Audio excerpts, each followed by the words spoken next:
What fish food is best for you? Do you have small fish or nano fish? Then this might be just what you're looking for. What's up, Aqualuster? Today we're going to check out Aquarium Co-op's new magic fish feed. And of course, I had to run out and buy some right away and see what it was all about. Now, I feed a variety of different foods, from live food to frozen foods, rapashi, but my go-to for staple has always been the Xtreme Nano Pellets. My fish look great, and I really like how they float a little bit, then they sink some, and it really gives everybody a chance. But it's really a little big for some of the smaller fish, and it's really hard to get enough to the fry. So what makes this magic feed stand out? Let's find out.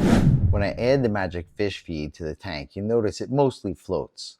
A little bit starts to sink, but they do very slowly, giving all the fish a chance to grab some. What's unique is how it stays suspended in the water column. Sometimes it even moves upwards. This feature is a new one to me. I've never seen a fish food do this before. Let me know in the comments if you ever have. With this, the slower fish and fry often that miss out during feeding time now easily able to get some. So my overall observation would be a feeding strategy. The magic feed is really fine, which is great for small fish, but the larger fish may still be hungry. And this is what I've been doing.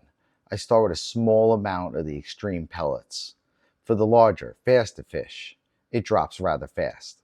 Following up with the magic feed, this allowing the smaller fish to eat without competition. Watch as the larger fish go for the pellets while the magic feed floats slowly and sinks slowly, creating a perfect opportunity for the fry and the slower fish to get some. I especially love how they spread out in this V shape in this tank here. It's such a cool sight. So tips for using the magic feed is start small. It's super fine. A little goes a long way. Add a pinch just as needed. If you need to, maybe add a little bit more, but first see how it goes. It's really something different, and really use a small pinch. Turn your filter off if you have a surface skimmer. Turning it off during feeding prevents it from getting all sucked in and getting just stuck in your filter and not feeding any fish. So for me, sometimes I shut it off, but as you see this time, I left it on. But what about the nutritional value of magic fish feed? Is it good for my fish? Let's take a look at it.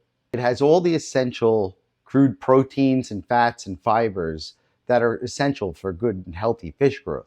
But it doesn't, however, have the color enhancing nutrients found in some other brands and foods.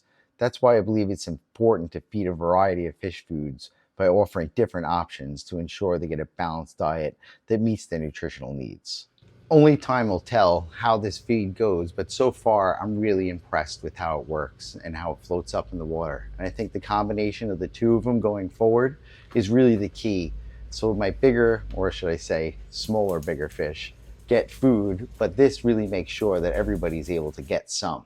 And if you're curious about this tank and how it got overrun with blackbeard algae, check this out.